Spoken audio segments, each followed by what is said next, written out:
What's up, y'all? It's your girl Cornelia back for another episode of Black News, a podcast where we break down current events, hot topics, and local stories involving Black people.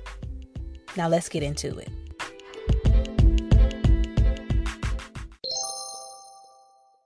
First things first.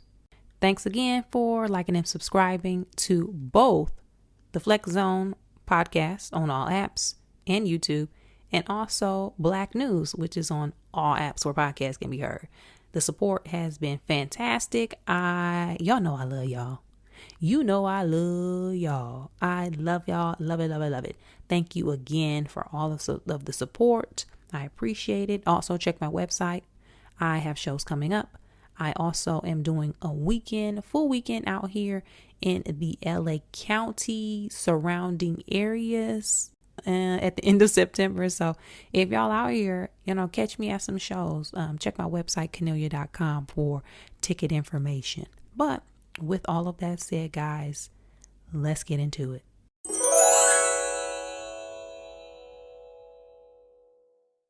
Last week, we talked about and we discussed the upcoming release of Beyonce's 7th studio album, Renaissance. It is here. I am obsessed. I love Renaissance. I love it. I'm not just saying this because I love Beyonce. I love this album. It dropped on a Friday. I'm telling you, I probably listened to this album 39,000 times, front to back. This has, for me, taken the spot as my favorite Beyonce album. Before, 4 was my favorite album, mainly because I feel like, now I always respected Beyonce and Destiny's Child, but they wasn't really my jam. I didn't get out of my thug music phase until later. So the early Beyonce music, it just was a little too boppy for me. It was just kind of it was great. It came on in the club. I was dancing, but I wasn't let me put this in the car. When 4 came out, I really felt like it was some grown, she was a grown woman. And just the music, the songs, it really connected to me. So 4 has been my favorite Beyonce album. Now in my order of favorites, it is Renaissance, 4, self-titled, Lemonade, and then every other one. Those are my order. This is, I feel like, why I like it? It's a complete, seamless album. Albums that, back in the day, albums had themes. The music flowed. Now I feel like we be getting choppy albums. They don't have it just ain't it's just not no cohesiveness with this. But the transitions between songs for this, top tier. It's upbeat, it's summer songs. I'm telling y'all, this album sound like money. When I listen to this, I feel like a bad bitch grown with money to spend. I'ma go out, have me some premium liquor, stay at the luxurious hotels, and live my life. That's how this album make you feel. Okay, this, just exquisite. Now, some people don't really like it. Some people don't like it. It is more on the dance, pop, electronic, disco, reggae, Afro beats vibe. It is an eclectic mix of music. It got samples from Grace Jones, from people in the drag community. So if you looking for some old R&B tunes or some Jay-Z samples or this ain't for you. I saw this guy. Yeah, y'all know. I hate when I come across something. I'm having a good time and I see a negative Nancy or Derek Downer. Some dude was on social media. I saw him. He was disappointed. He talking about saying that we expected something big like Lemonade. Beyonce fans are disappointed because we wanted something as significant and in the same vein as that album. Now, let me tell y'all something. We just came out of a pandemic. People died. We were in the house for 2 years. We didn't know what was going on. Gas prices right now, $6 something a gallon. In LA, it got up to almost $7. We about to deal with monkeypox. People lost their jobs. So much happening again. People died. I don't know no Beyonce fan that wanted that lemonade heaviness right now. Wasn't nobody like, you know what, I could really use the heaviness of the Lemonade album. Because it was heavy. It was good, but it was some real content on there. Women right now, we want to feel sexy.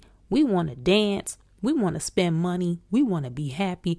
We want to be bad bitches. We want this. The summer is ours. The summer is ours, man. So, and again, somebody else says something to the effect of, I'm sorry, but I just missed the old Beyonce. Now, let's unpack that a little bit. It's very difficult for artists to grow and to transition with the times. It is very difficult for people to stay current, especially in music, because, you know, we become accustomed to a certain sound and some artists just don't got it in them. You know, one artist that has been known for always staying on trend for a long time, Madonna. Madonna did a great job of dropping albums that were current with the sound and the tone of what's going on. This album from Beyonce, it reminds me of that kind of transition. Beyonce is a 40-something-year-old woman with 3 kids and a husband and still made a whole album and is jamming. After she been making music since she was 16? That's commendable. So when people say they miss the old Beyonce, yeah, you do. But if she was still making the same music from Dangerously in Love, you would be like, she's not growing as an artist. I feel like she's not able to evolve. People ain't gonna be satisfied, but I am. Now, there was some drama that came with this rollout. Now, this wouldn't be a big album without the drama. We was doing good for a while. Then the day before Renaissance dropped, it came through by the way of Kelis. Now, let me start off by saying I like Kelis. Hell, I love Kelis. That Kelis run back in the 2000s had me in a chokehold, okay? Bossy came out when I was in living life, okay? Blindfold Me, y'all, them Kelis songs had a hold on me. I respect Kelis. I respect the pivot. She got into culinary. She is a chef. She got a farm. She makes and sends out organic foods and seasonings and products and hair care stuff. I love it. But she has some stuff to say. So apparently it started when the album leaked, Renaissance leaked. Somebody gave, in the album art that had the features and the songwriters and the producers listed, somebody spotted Kelis' name on there. She listened to the song, got on Instagram, and basically was upset because Milkshake was sampled on a song from Beyonce's album called Energy. She was not given a heads up. She did not know the song was sampled. She did not have any part in it. Somebody was like, ooh, that's dope, a Beyonce and Kelis collab.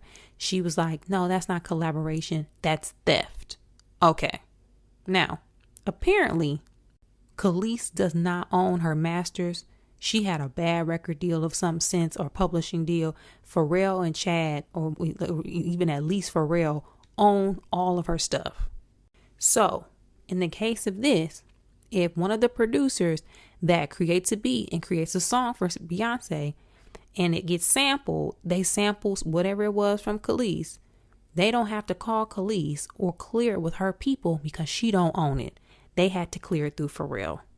Now, the question is, should Beyonce have called Kelis? What's right in this situation? Because Kelis said something to the effect of, she said, Beyonce is all about this women empowerment thing. It was wrong. And she was like, but more so, she is more upset at Pharrell and Chad because they're shady and they had beef basically. And they knew better. So who should Beyonce be calling? So let's think about it. When you make a song and it's sampled, your team has to clear all of those things. Whether it's a small sample, big sample, lyrics, music, whatever, they have to clear it. That's the policy. If you're going to use somebody's words or their voice, should you pick up the phone and call that person yourself and give them a heads up? Some people were saying yes and some people were saying no. Now, my opinion is this. If Beyonce would have used Kelis's voice and singing and whatever, if she would have called Kelis and gave her a heads up, that would have been cool. The Clark sisters, Twinkie Clark, was sampled on one of the songs, Church Girls. Based on what it sounds like, she didn't personally call Twinkie. Twinkie found out about it, but Twinkie's legal team was behind the scenes working to clear the sample ahead of time, so they knew. There was no need for Beyonce to call Twinkie Clark or the Clark sisters because Twinkie was linked and looped in. So in this case, I'm pretty sure Pharrell and Chad knew that a Kelis song was going to be sampled, and they knew ahead of time. So in a perfect world, if you own your masters and you own your content and your music, there will be no point for Beyonce to personally call you because you already looped in anyway, because you have to get it cleared. Now, I listened to the song 1,000 times. I can't even tell you where the sample is. I can't hear it at all. Y'all, I was squinting. I'm like, did I miss something? I'm squinting. You know, when you driving and you can't find your way, you turn the radio down like that's going to do something. Y'all, I still cannot tell you where this sample is. Kelis's voice ain't on it. Her words. There's apparently just some like 5-second drum cadence that was sampled from one of her songs that is at the back end of Energy. I can't listen. You can give me a CNI dog. I still can't find it.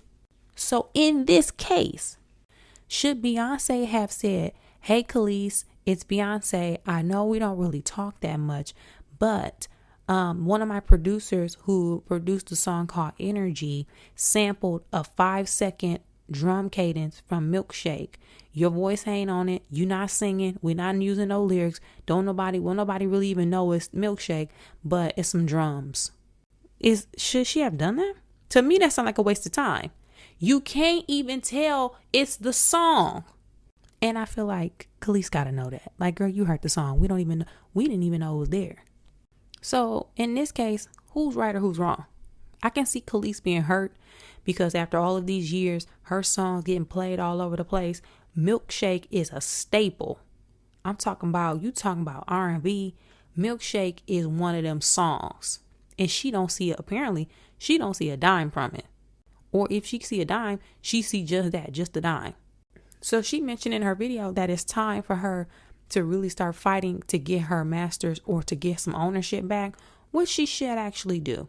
Because if we're going to keep going through this every time somebody samples something and they got to call you or FaceTime you, girl, we don't have the time. You got to get your business in order. Because if they really being shady, girl, take your shit back. I support it. I stand with Kelis to get her stuff back. Now, I also don't think Beyonce should have called her because you can't even tell us a song on there. What Beyonce going to do? I sampled a song. We don't even know what's on there, but I'm just calling you to say, hey, what's up? You want to come over? No, we don't need that. But let me know what y'all think. Am I wrong? Am I wrong? It also worked in Beyonce's favor because I know everybody else was trying. We played the hell out that song trying to figure out where the sample was. She got extra streams on this one because hell, I still can't tell you. But let me know. Hit me up on social media with y'all thoughts about the entire situation and what y'all thought about the album. Hit me up at Canelia. Will Smith, you ain't slick. Will Smith, you ain't slick, playboy. My boy, you are not slick, y'all. Will Smith. Side note, I ain't got no problem with Will Smith. Everything went down. Hey, it went down. I don't have a problem with Will Smith or the Smith family. Y'all know I am a caper for especially Jada Pinkett Smith. But Will Smith tried to sneak that apology video in the same day that the Beyonce album came out. They knew that album was coming out. Everybody in the business, everybody in entertainment's team knew that weekend Beyonce's album was going to be the most talked about thing happening. You can't tell me that they didn't throw that video out so that it can get minimal traction, have the least amount of conversation, just enough to be like, oh yeah, he put the apology video out. Remember the apology video? And then we can acknowledge that we got it, but don't really have time to think about it, because that's exactly what happened for me. I just didn't have time for it. And again, I didn't need no apology video. It happened, but that thing dropped. We over here bopping around, jamming, doing think pieces about Renaissance. Here come on Instagram a video of Will sitting in the chair apologizing. He reached out to Chris Rock's team, his family. Well, he didn't reach out to his family. He, on the video, apologized to Chris's mother. He mentioned an apology to Tony Rock. He said him and Tony were cool before this. He doesn't think that they'll be able to repair their friendship. Chris Rock is not ready to talk to him. And Chris Rock he ain't heard from Chris. And honestly, I'm thinking Chris he got to get this tour out. He got to get the jokes out and talk about it on his own. And then maybe he'll connect. So Will Smith apparently has been going to therapy. He has been keeping himself busy, working on himself. And, and rightfully so. Once you slap somebody at the Oscars, it makes the most sense from a business standpoint to completely remove yourself from all conversations, remove your family from all conversations, because he said this, the heat that he put it on his family, and he didn't mean to do that, because at that point everybody was looking at all of them. And y'all know that the Ashies was coming for Jada Pinkett Smith. He addressed that. He said, did Jada tell him to slap Chris, or did she say something? And then he replied, no, she didn't do anything. That was all about him and his trauma that he was dealing with, which I said on Black News. I mentioned how Will Smith got trauma, and we saw in real time his trauma working through him and coming out on stage. But he acknowledged all of that. He said he was sorry. He talked about dealing with that. And look, it was time, because whether we like it or not, whether people are on his side or not, the fact is Will got to get back to work. Okay. Whether you gonna support the movie or not, he got to get back to business. He got a movie coming out on Apple TV, the Emancipation movie, where I saw an article that they're reportedly paying him like $35 million for the movie. Child, that man, he got to get back to business. And they also been putting all his movies back on Netflix. So Will ain't stopping nothing. And I predict a second book is going to come up out of this. It's going to be another book. Hey, one thing the Smith family know how to do, they know how to turn some shit around. So what did y'all think? Did y'all think he owed the public an apology? Because honestly, I get it from a business standpoint, but he didn't. I don't know. He had to do it to protect that. But did he really? Did he really have to do the video? I'm sure because he did it, all his team felt like he needed to. But that shit was strategic, putting that thing out the same day Renaissance came out. You ain't slick, Willard. You ain't slick, Playboy. I saw what you did. And it was kind of smart. Because again, we didn't care about that video. We over here jamming. What did y'all think of the apology? Did y'all think it was time? Rightfully, did you think it was a right move? Did y'all think that it was a bad move? Are y'all still mad at Will Smith? Or were y'all never mad at Will Smith and y'all just like, let's just get this over with? And I remember I talked about this on Black News a little while ago. As a comic, I feel like I can see all sides of this. As a Black woman, as a comic, as an entertainer, as a viewer, I see every side of this. He ain't slapped me, so I ain't hurting. But hey, that's just me. And I don't think that was going to turn comics into being able to get beat up. We saw what happened to Dave Chappelle when he got that little boy rushed the stage. He got beat the F down. So people know it's going to be some consequences. If you try, you going to run up, get done up. But let me know what y'all think. Hit me up on social media at Cornelia. Let's get into honorable mention.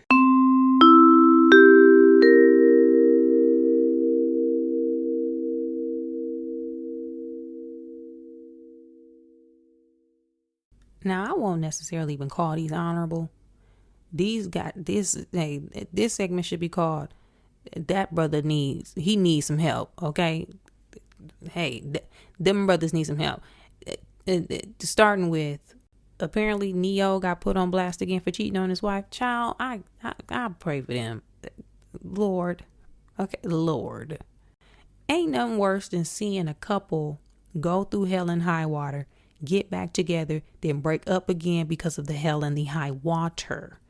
That's just, it's disappointing, it's sad, and it's going down in public. Apparently he was cheating again, got caught. His wife blasted him on social media. Neo liked the post. She called him a narcissist.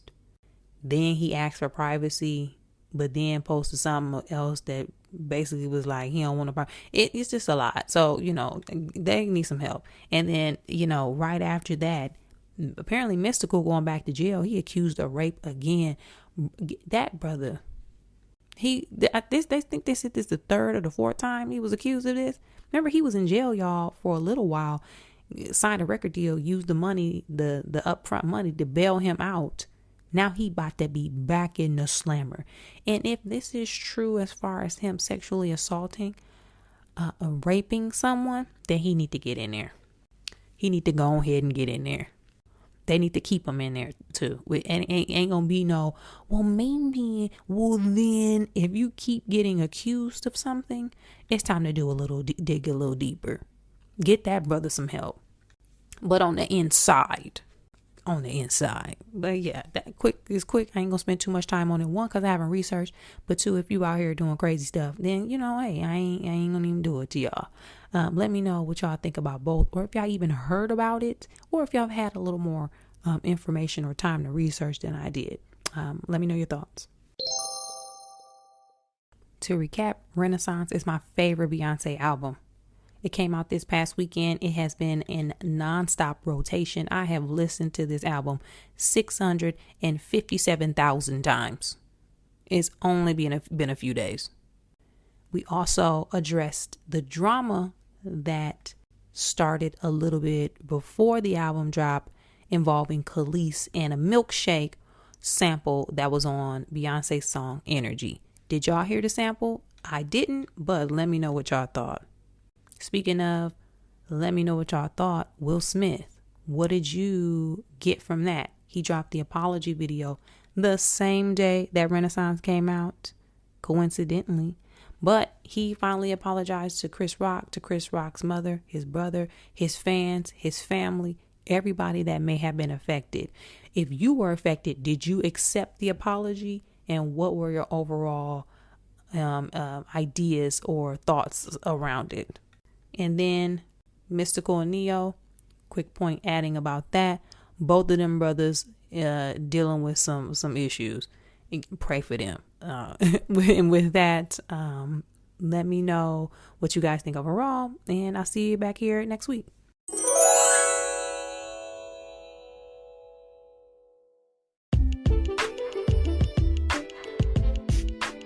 That's it for this week's episode of Black News, y'all. Thanks again. Thank you. And thank you again so much for sticking with us, supporting the podcast, liking and subscribing on all apps where podcasts can be heard, rating 5 stars and leaving a comment. It helps more than you know. So I really, really appreciate it. And keep sharing Black News with all of your friends and family. Be sure to hit me up on social media if you got ideas for topics. Or just hit me up in general to let me know you've been listening. Let me know your thoughts. I'm at Cornelia on all platforms across the board. That's at Cornelia, like Kenny and Ophelia. Also check my website. I got some shows coming up in Los Angeles County. Hopefully get on the road soon. But for now, if you're in the LA area, hit me up. Check Kennelia.com for show dates and details. And as always, thanks again so much, guys. I hope you have a fantastic week. Keep supporting, keep growing, keep building, keep staying safe, and keep staying healthy. As always, again, I'll see you back here next time, same time, same place. Bye.